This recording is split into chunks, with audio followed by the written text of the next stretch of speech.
Bismillahirrahmanirrahim.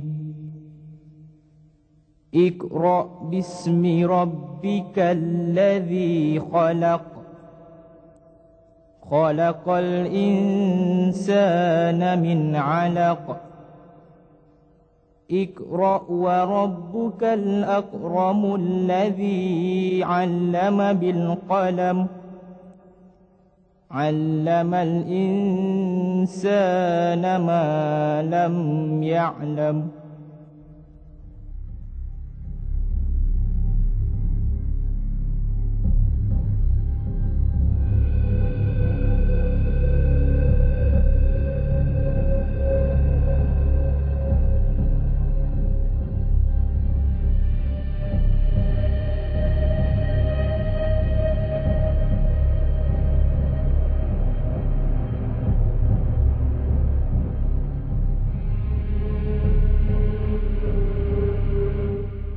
Inilah sekolah Al-Ihya Asy-Syarif yang pernah Datuk ceritakan kepadaku dulu. Kehebatan sekolah ini amat ketara pada suatu ketika dahulu. Syukur Alhamdulillah, akhirnya tercapai juga cita-citaku untuk melihat sendiri sekolah ini dari dekat. Terasa tenang dan damai semasa aku berada di sini. Gunung Semanggul akan tetap tercatat dalam sejarah negara.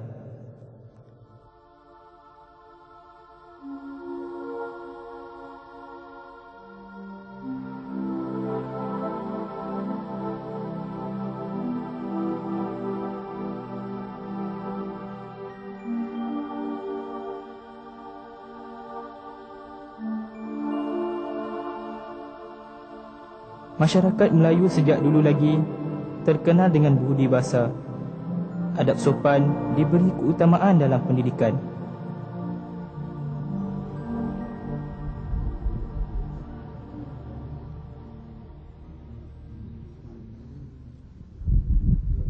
Tumpuan pendidikan adalah di masjid dan surau.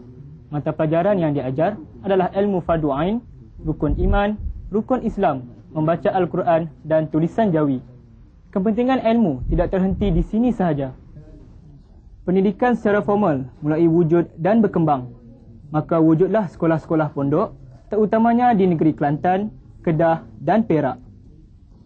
Salah sebuah sekolah pondok yang terkenal di negara kita ialah Ma'had Al-Ihya Asy-Syarif yang terletak di Gunung Semanggul, Perak. Al-muassis hadhihi al-madrasah Al-Ustadz Abu Bakar Al-Bakir. Hadha al-bina' التي غيرها من البناء القديم التي تقع في جانب هذا البناء. Sebenarnya sebelum kedatangan penjajah barat, orang-orang Melayu sudah pun pandai membaca dan menulis. Sistem pendidikan kita telah bermula sejak zaman kerajaan Melayu Melaka lagi. Pada masa tersebut, sistem pendidikan diajar secara tidak formal.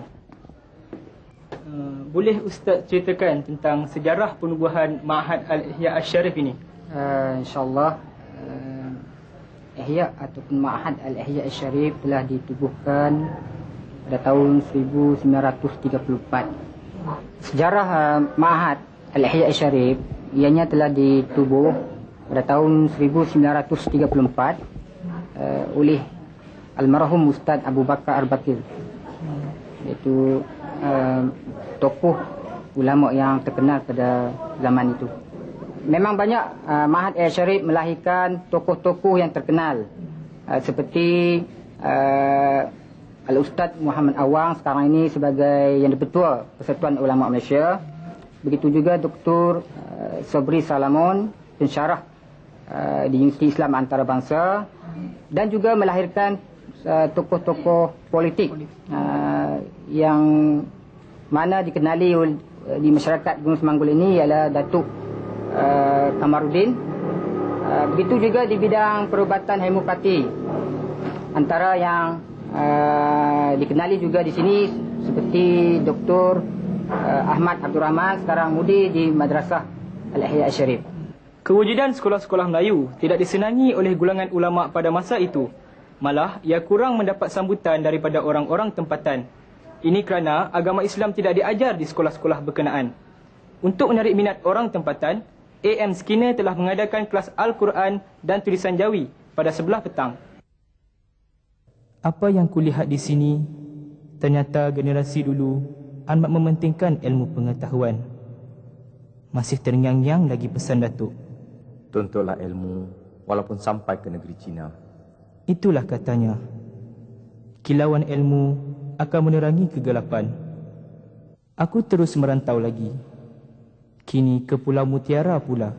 Wawasan Malaysia tajuk cerita untuk renungan rakyat jelata.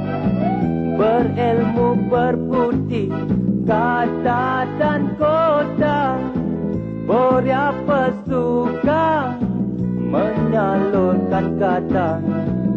Wawasan Malaysia tajuk cerita untuk renungan rakyat jelata. Berilmu berputih kata dan kota, beberapa suka menyalurkan kata. Nyatalah, daripada peranan dan jasa yang telah dicurahkan oleh generasi terdahulu dan ulama silam, maka masyarakat Melayu telah dapat menjalankan kehidupan yang lebih beradab, berlandaskan hukum Islam dan adat tradisi.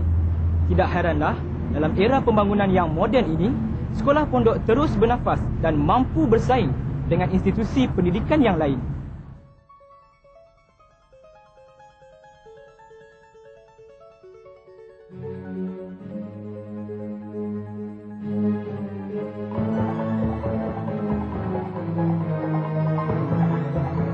Sekolah Melayu Gelugur Pulau Pinang.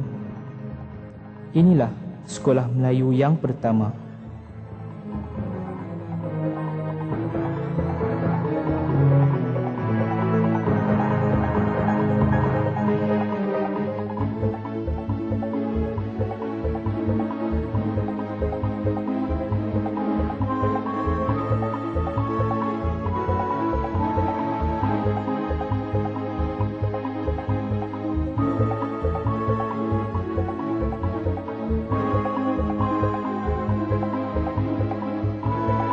Sekolah ini pada mulanya diuruskan oleh penduduk kampung Gelugur sebagai kelas mengaji Al-Quran, belajar pelajaran agama Islam dan juga mengajar tulisan Jawi. Sebelum bangunan ini dibina, sekolah ini hanyalah sebuah bangsal yang berbumbungkan atap nipah serta berlantaikan papan. Hasrat mengejar ilmu pengetahuan penduduk di sini terus membara.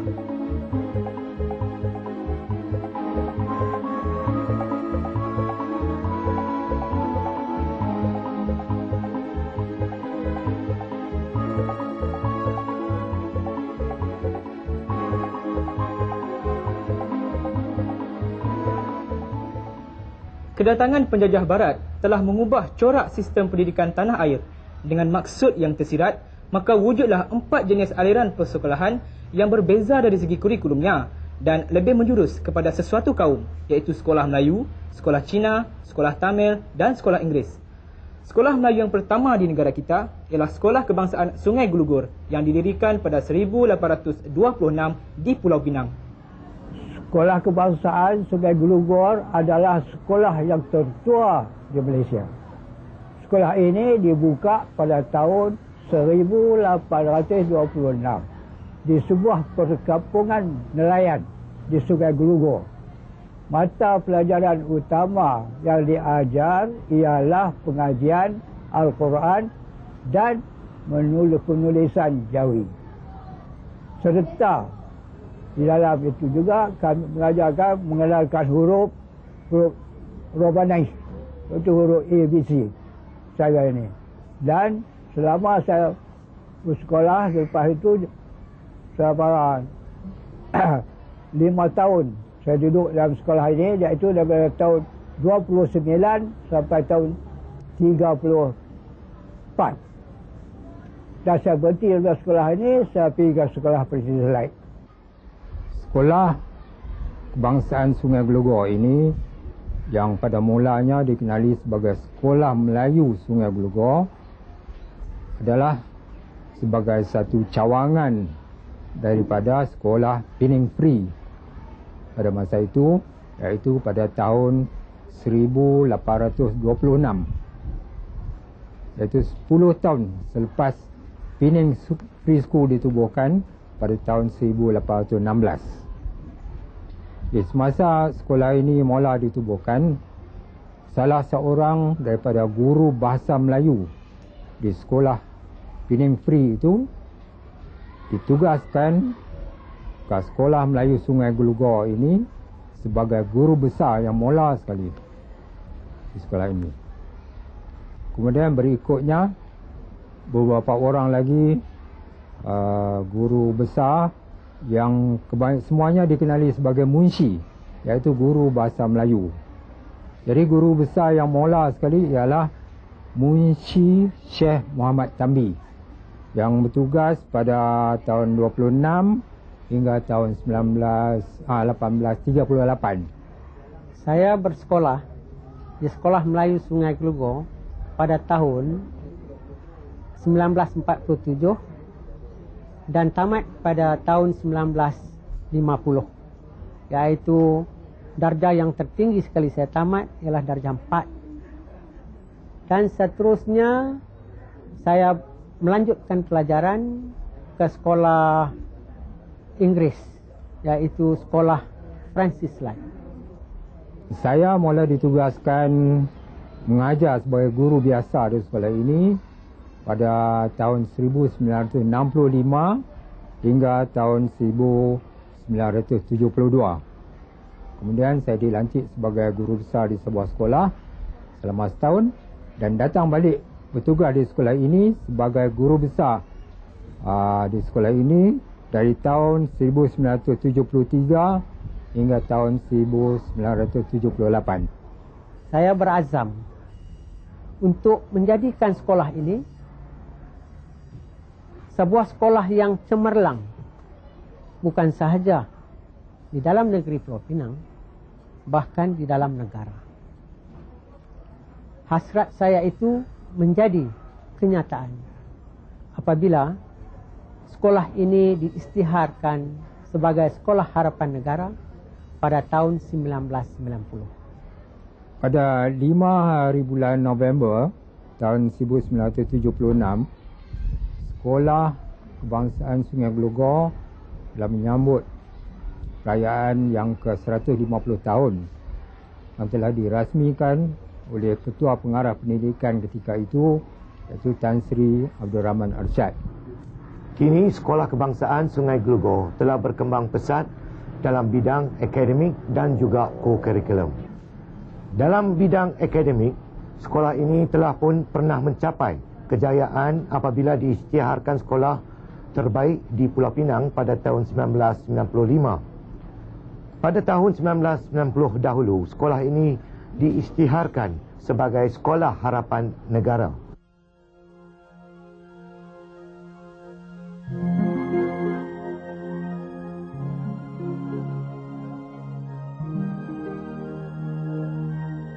Adalah menjadi perkara biasa dalam masyarakat Melayu lama.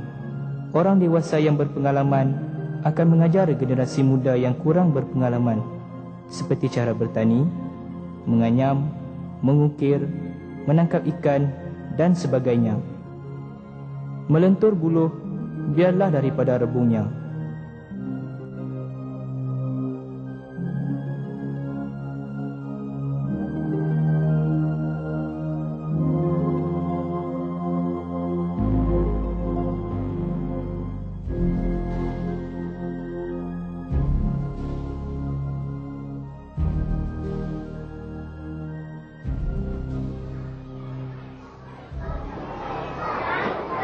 Selain Sekolah Kebangsaan Sungai Glogor, terdapat dua lagi cawangan sekolah Penang Free, iaitu Sekolah Kebangsaan Bayan Lepas dan Sekolah Kebangsaan Air Hitam. Sekolah Kebangsaan Air Hitam telah dimulakan pada 1 Ogos 1881 dengan 42 orang murid. Nama asal sekolah ini ialah Sekolah Government Air Hitam Pulau Pinang. Mata pelajaran yang diajar pada masa ini ialah Bahasa Melayu dan Al-Quran. Pada tahun 1932 hingga 1933, sekolah ini telah ditadbir oleh Encik Asyad bin Yahya. Mata pelajaran yang diajar pada masa tersebut ialah bacaan Jawi, tulisan Jawi, karangan, kira-kira, ilmu Al-Quran, ilmu alam, ilmu kesihatan, lukisan, sejarah dan pekerjaan tangan.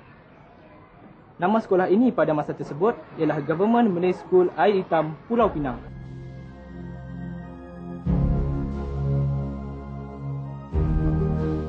Assalamualaikum Pakcik. Waalaikumsalam. Saya ingin bertanya, bilakah Pakcik mula bersekolah di sekolah Air Hitam ni? Saya bersekolah di Air Hitam ni tahun 1945. 1945. Ya, boleh Pakcik ceritakan sedikit sebanyak pengalaman Pakcik semasa bersekolah di sini? Saya bersekolah sini mula-mula tu kami tak pakai buku lah. Kami pakai papan batu tu. Dengan tulis dengan tu lah. Dulu buku semua tak ada. Lepas darjah 1, darjah 2, darjah 3 baru ada buku. Terima kasih Pakcik. Sama-sama. Budaya ilmu amat berkesan, kasih dan sayang dengan penuh ihsan.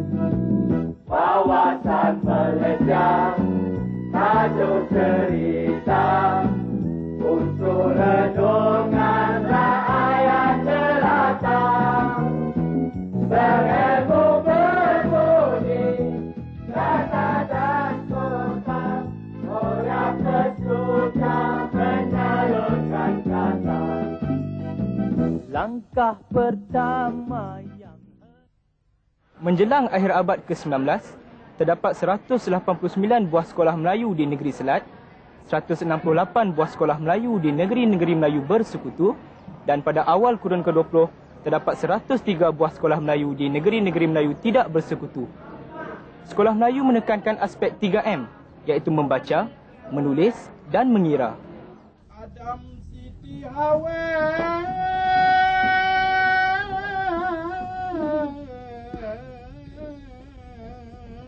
Datuk nenek moyang kita,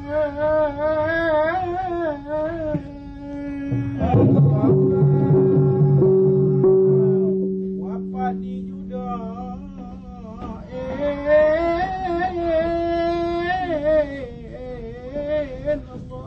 Allah di luar kota.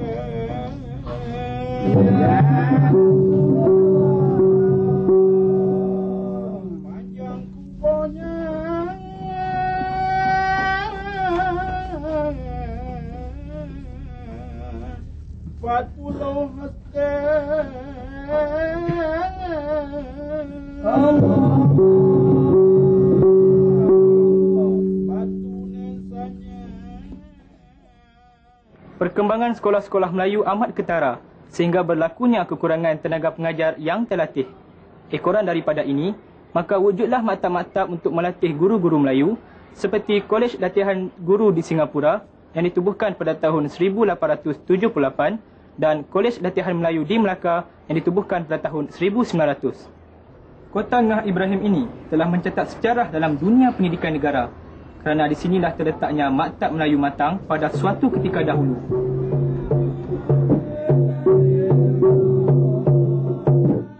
Pada tahun 1916, Richard Wisted telah dilantik menjadi penolong pengarah pelajaran aliran Melayu. Beliau mencadangkan supaya sekolah Melayu memberi tumpuan kepada pelajaran perkebunan dan pertukangan tangan.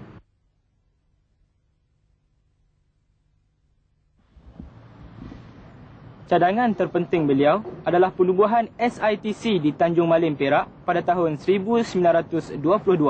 Selepas merdeka, SITC dikenali sebagai Maktab Perguruan Sultan Idris.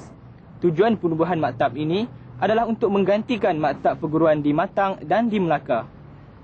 Kini, Maktab Perguruan Sultan Idris dikenali sebagai Universiti Pendidikan Sultan Idris. UPSI bermula dengan 8 program, iaitu pendidikan sains, pendidikan teknologi maklumat, pendidikan muzik, pendidikan seni, pendidikan kaunseling, pendidikan matematik dan ada beberapa program lain lagi. kita akan memperkenalkan 4 lagi program, iaitu pendidikan geografi, pendidikan sejarah, pendidikan perakaunan dan pendidikan perniagaan. Jadi kesemuanya akan menjadi 14 pada tahun ataupun pada sesi 2000-2001. Sebagaimana yang kita sedia maklum, SITC ditubuhkan untuk melatih guru-guru. Dan kita harapkan guru yang dilatihnya itu dapat meningkatkan ilmu kepada anak-anak di kampung, dapat melatih murid-murid supaya mereka menjadi lebih pandai daripada ibu bapa. Itu yang dinyatakan oleh Winstead pada masa penubuhannya itu. SITC akan terus dikenang. Peranannya melahirkan pendidik tanah air terus menjadi agenda utamanya.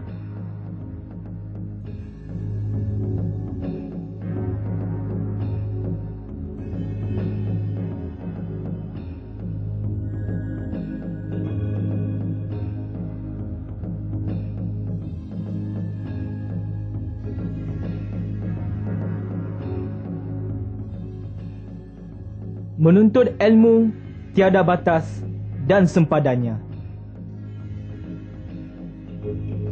Guru, tanpamu siapalah aku?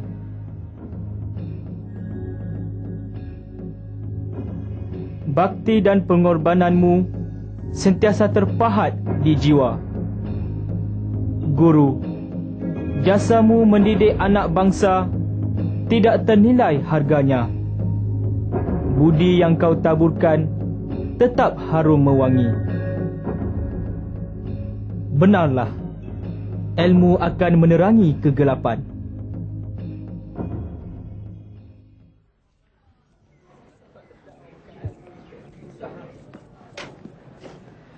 Pihak British sebenarnya tidak berusaha secara bersungguh-sungguh untuk melahirkan golongan Melayu intelek.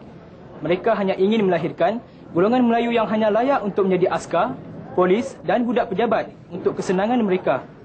Hanya segelintir saja yang layak untuk menjawat jawatan sebagai pegawai tadbir. Tidak syak lagi, tujuan mereka mendirikan sekolah hanya untuk kepentingan penjajahan.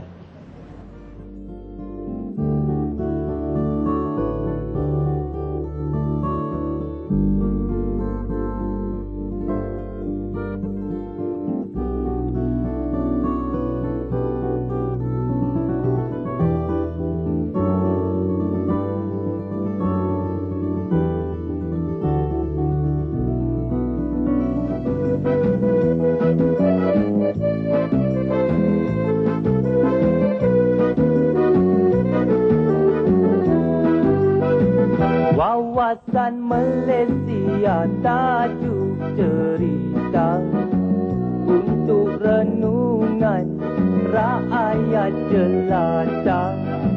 Berilmu berputih kata dan kota, Boria pesuka menyalurkan kata.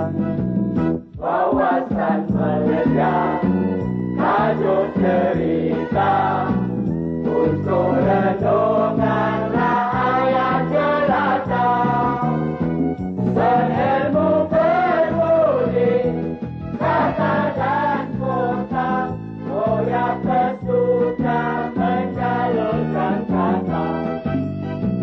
Izinkan kami sampaikan madang pesanan Perdana Menteri Mutiara Indah sebagai saluran penyambung lidah. Semoga berguna dan berfaedah. Wawasan Malaysia tajuk cerita untuk renungan rakyat jelata. Berilmu berbudi kata dan kota, Boya pesuka menyalurkan kata. 20 saranan wawasan, 20 cita-cita murni membina insan. Budaya ilmu amat berkesan, kasih dan sayang dengan penuh ihsan. Wawasan